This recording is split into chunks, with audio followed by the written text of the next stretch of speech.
morning, students. I welcome you all for another lecture on the course Computer Architecture and Organization. From last term, a couple of classes we are discussing about the interrupt concept. In this class also, I am going to discuss about the interrupt concept. With this class, I am going to finish the interrupts concept. Fine. In the last class, we discussed about the enabling and disabling of the interrupt sources. In that, we discussed about there are two different mechanisms our CPU or a processor uses to enable or disable the interrupt sources. In that, first method was using machine instructions to enable or disable the interrupt sources. And the second method is by using different control bits in the status register of the processor to set or reset that control bits to enable the interrupts as well as disable the interrupts. We discussed those two mechanisms in the last class. Along with, we discussed a little bit regarding to handling of multiple interrupts. We continue the same concept in this class. So, handling of multiple interrupts. So, if you take a system consists a number of input and output devices. There is a chance all the devices at a time they can send their interrupt request signal to CPU. That instant how your CPU can handle that situation. So that we are going to discuss. So to handle a multiple interrupts, generally in our system we are using two different methods. One method is assigning priorities to I/O devices. Based on the priority, the CPU assigns the services for the interrupt requests which are issued by I/O devices. That is one concept. And the second concept is by using a daisy chaining mechanism or daisy chaining structure, it will assign the services to the interrupts. There are two different mechanisms. There are two different mechanisms. In this class, I am going to explain. So, in that the first one is a priority structure. In this particular scheme or in this particular structure, whatever the I/O devices which are present in the system, those devices have a priority levels. That means your processor assigns priorities to each and every I/O device. Based on the priorities, your CPU providing the services once it receives the interrupts from I/O devices. For example, my processor executes a program which is start from a location some 2000 H, like this, which is start from a location at 2000 H. It executes this program instructions one by one up to this. It may receive any interrupt here. What happens is your processor won't check the priorities of this received request, which have maybe highest priority or lowest priority compared to the executing program. Whatever the program our processor executes, it will go and check the program priority with the received interrupt. From a CPU point of view, the received interrupt have a lowest priority compared to the executing program. What your CPU can do is, it simply ignore this interrupt and it will go and execute the rest of the instructions which are present in the program. If you take another case, that is, the received requests have a highest priority compared to the current executing program, then what your CPU can do is, it start the execution of this program and this instruction, and it will attend for this interrupt by means of providing a service for that interrupt. That means execution of interrupt service routine. So here important thing is, once it receives an interrupt from any I/O device, it will go and verify the priority of the received request. So see here guys.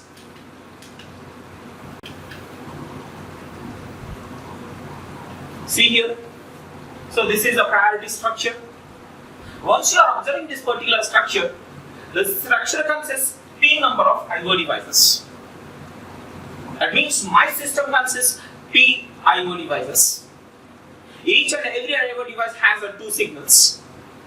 One signal for sending of interrupt request signal to CPU, and another one it receives acknowledgement signal from a processor or a CPU. It means in a system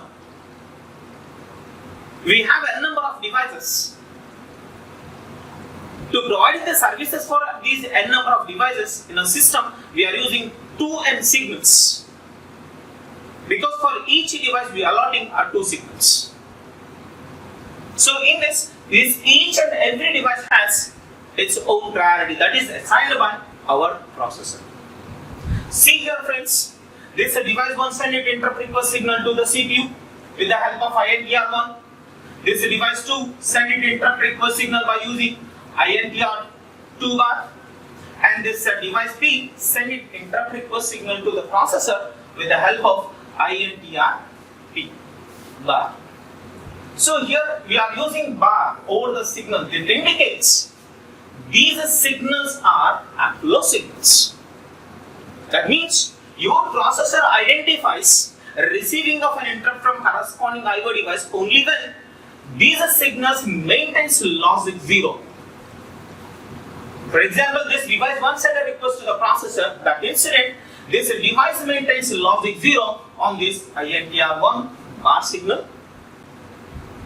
Once your processor identifies logic 0 or this INTR1 bar, that indicates that device 1 send a request to me. Similarly, device 2 send a request signal to the processor with the help of INTR2. That incident, definitely our device 2 maintains logic 0 over the signal. Like that, which device want a service from the processor? That incident, the device send it request signal to the processor with the help of its interrupt request signal, which is INTR bar, which is the low signal. So all these signals are received by the processor. It has an internal priority arbitration circuit exists. This priority arbitration circuit assigns or examines the priorities of these devices. It will go and verify the priorities of these devices. That means our processor assigns the priorities to these devices. And here important thing is some particular time incident. Your CPU assigns highest priority to device 1. Device 2 have a second priority. And least priority I assign to device P. It may happen in one time incident. In that time incident, device 1 send it request to the processor. At the same time, device 2 also send it request. At the same time, device P also send a request. If it receives these 3 interrupt requests in a same time incident, our CPU can't provide service for these 3 requests at a time. Then what it will do is, it will go and verify the priorities of these 3 devices. In that process, your processor identifies that device 1 have an highest priority. So, first the processor start the service for device 1 by issuing of its acknowledgement signal to device 1. After providing the service for device 1, next it will provide the service for device 2. Before that, it will issue acknowledgement signal to device 2 with the help of INTA2. Your INTA, which is interrupt acknowledgement, which is at a high signal. There is no bar over this. And similarly, after providing a service for device 2, it will go and provide a service for device P. That is the lowest priority compared to these 2 devices. Before providing a service for it, first it will send acknowledgement signal with the help of INTA-P. So, here important thing is, before providing a service for the interrupt request, it will go and verify which request have a highest priority. That request first get a service from the processor. And here one more important thing, listen carefully. For example, in time incident T1, our CPU receives 3 interrupts. One is from device 1, second one is device 2, and third one is device P. Then it starts the service for device 1. Before finishing device 1 service, your CPU may receive in time incident T2 an interrupt request from device 3. device 3. Then what happens is our CPU going to verify the priority of device 3 with the current executing service of device 1. In that device going to have a highest priority, so it will continue the execution of the service routine of device 1 because device 3 have a lowest priority. After successfully finish the service of device 1, it will go and start the service for device 2. Before that, again what it will do is, it will go and compare the priorities of these devices. In the process, device 2 have a highest priority. Then we start the execution of that particular device. Before finishing service for device 2, in time incident T3, again device 1 send a request.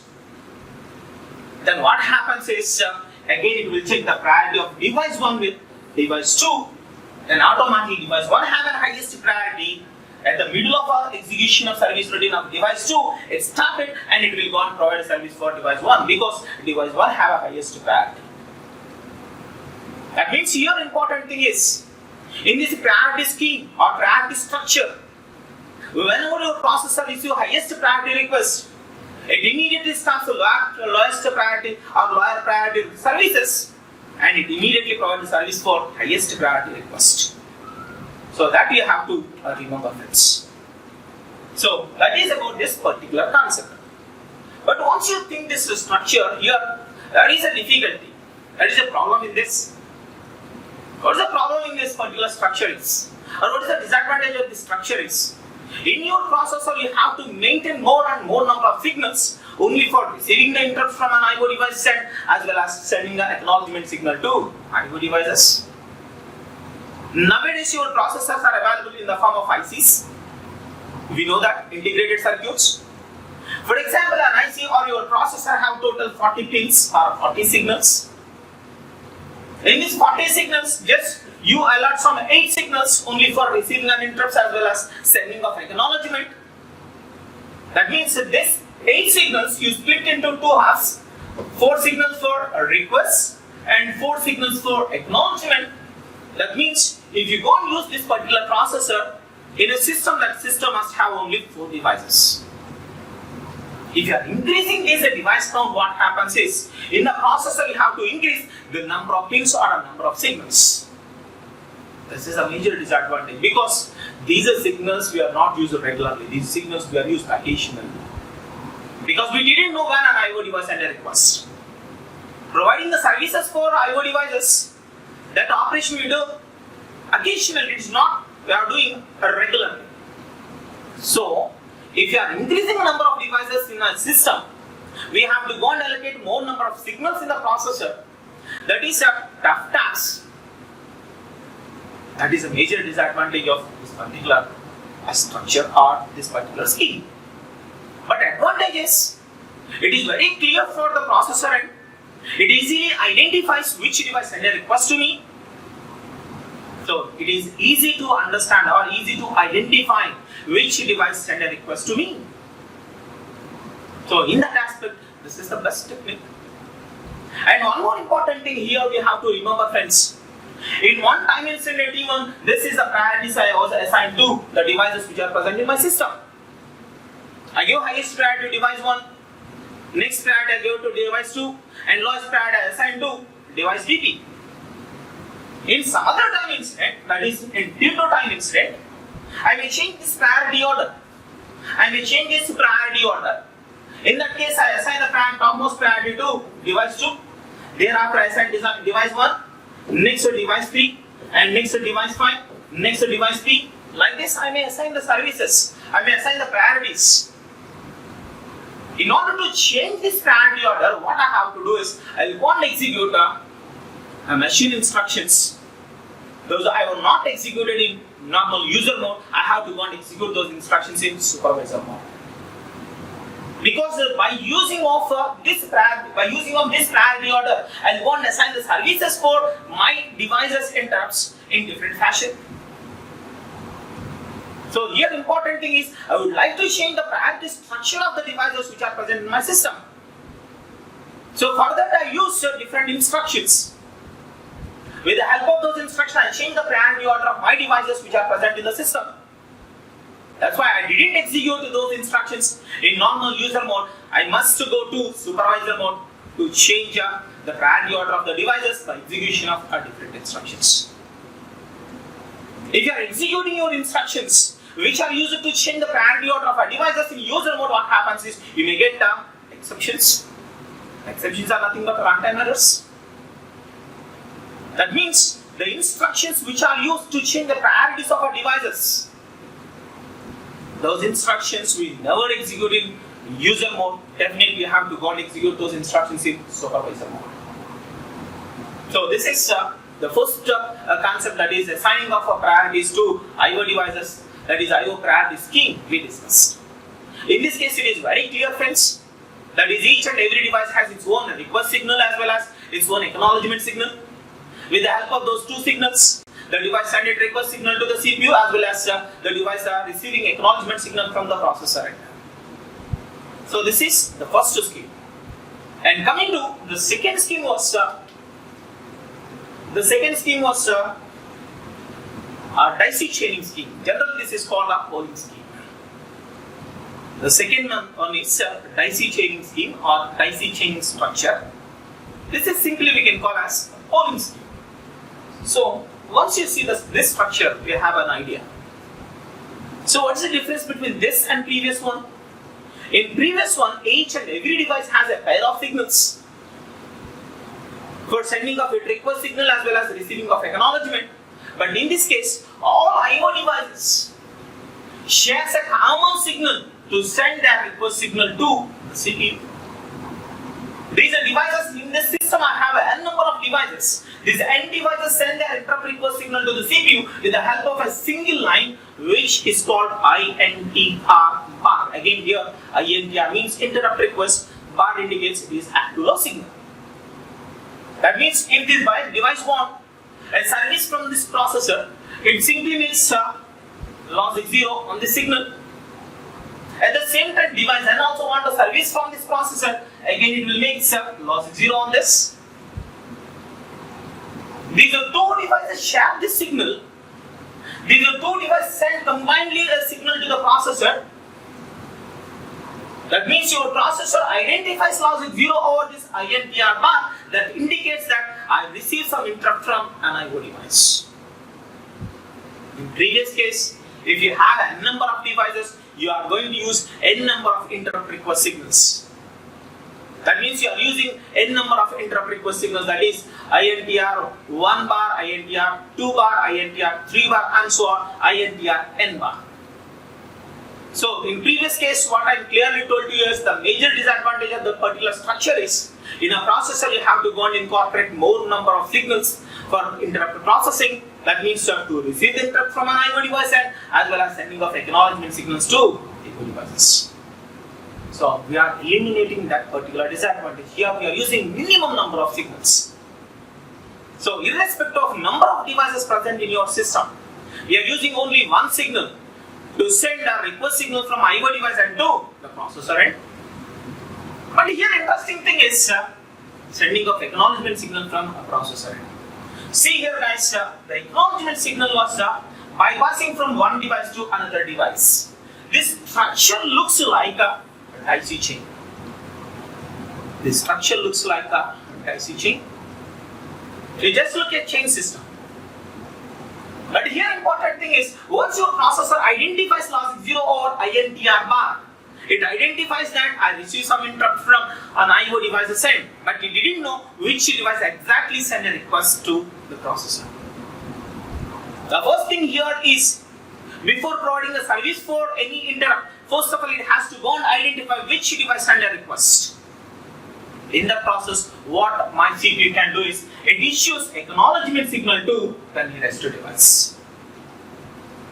So here you remember friends, our CPU gives acknowledgement to the nearest device. That means from a CPU point of view, this device won't have highest priority.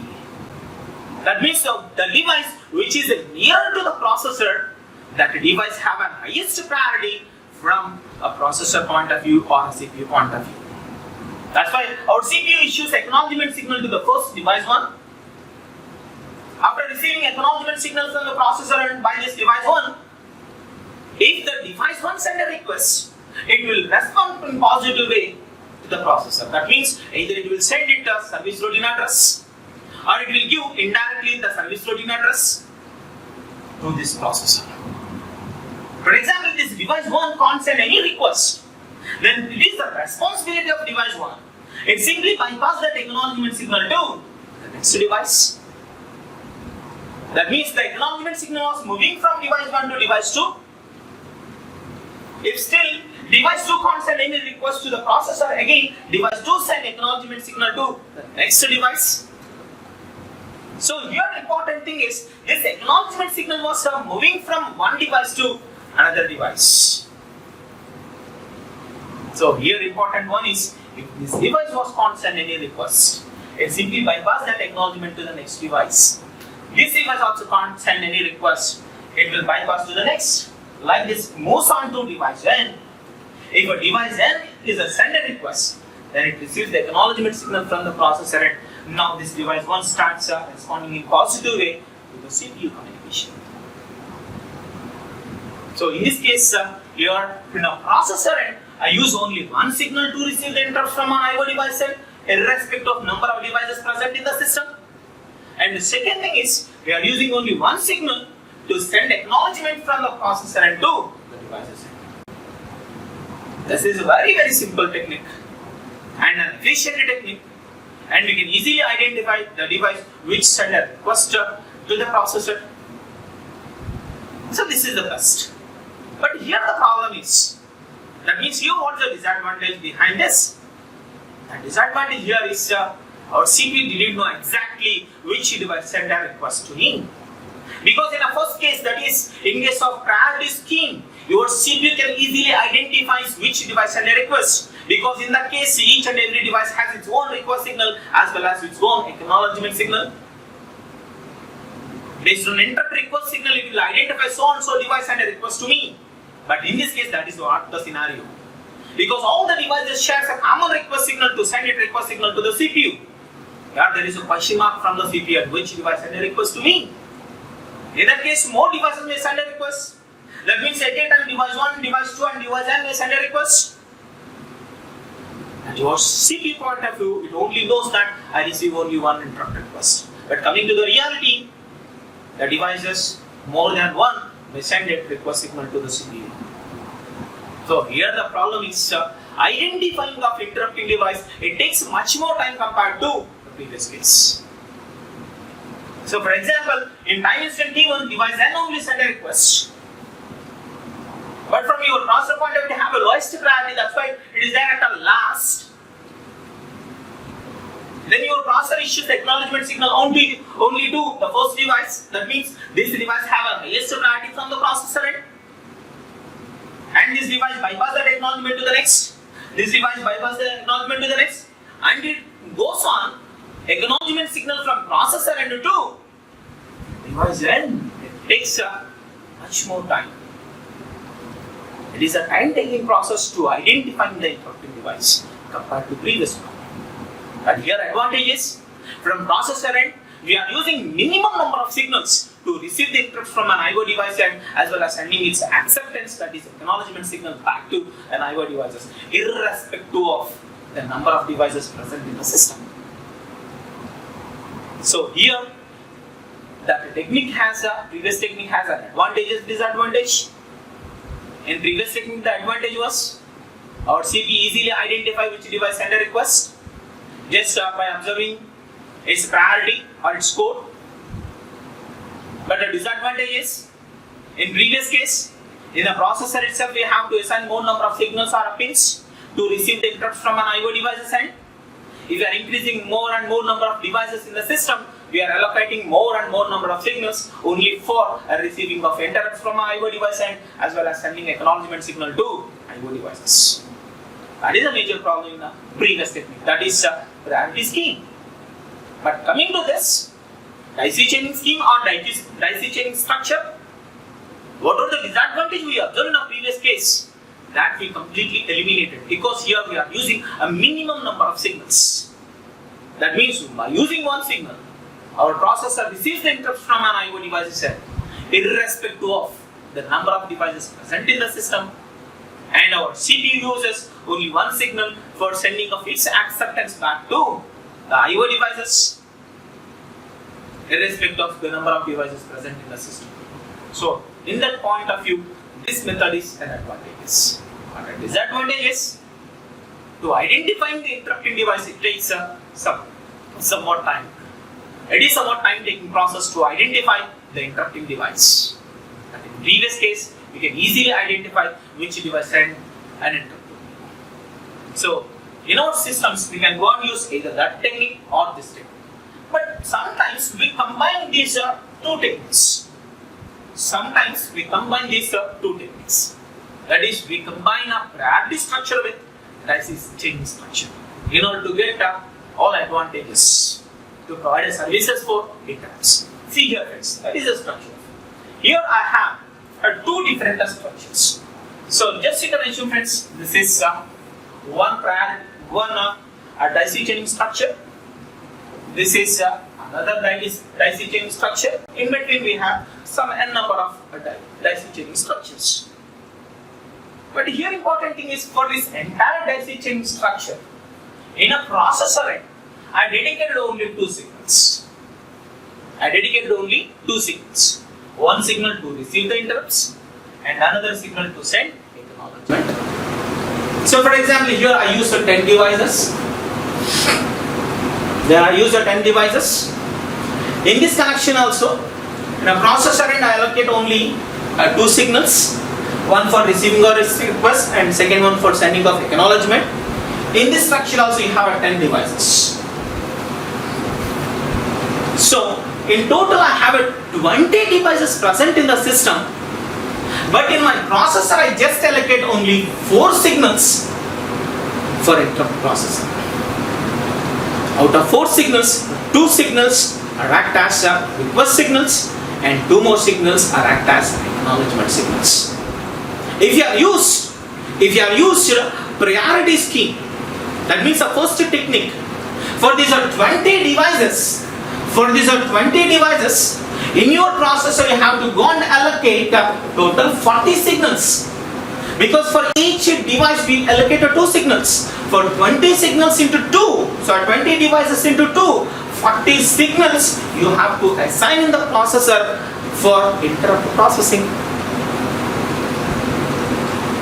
And if you have used completely a DIC chaining mechanism to pass acknowledgements from this device to this device, just you can assume it takes 1 second.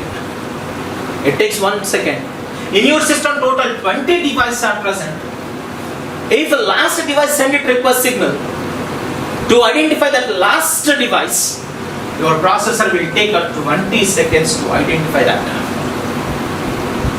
But if you are arranging the structure like this, if the device is here or the device is here,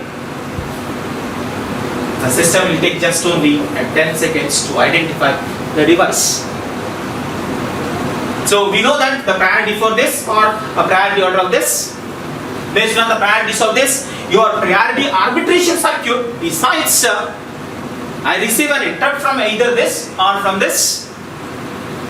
It will receive an interrupt from both at a time. It will go and monitor the priorities of those requests. In that case, this request have an highest priority because this is the code which gives a difference between this INTR1 as well as INTR-P. It will go and verify the priorities of these 2 signals. Based on that, it will go and send acknowledgement signal. For example, this device send a request through this INTR1 bar. Your priority arbitration circuit in the processor give highest priority to this request, so it send acknowledgement to this device first. So for this it takes 1 second, for next it takes another second. Within 2 seconds it will identify this is the device which sent a request to me. If you are using a DIC chaining structure, these are 2 devices are present here and here. This device present here. Then what happens is, to pass acknowledgement signal to this, it takes 4 seconds. So once you combine both, that is a priority scheme as well as a DIC chaining scheme, you may get all advantages That means we can easily identify the interrupting device as well as our processor provide the service at faster rate to the interrupting devices. I hope you understand the concept of interrupts. Thank you for patiently listening. Have a nice day.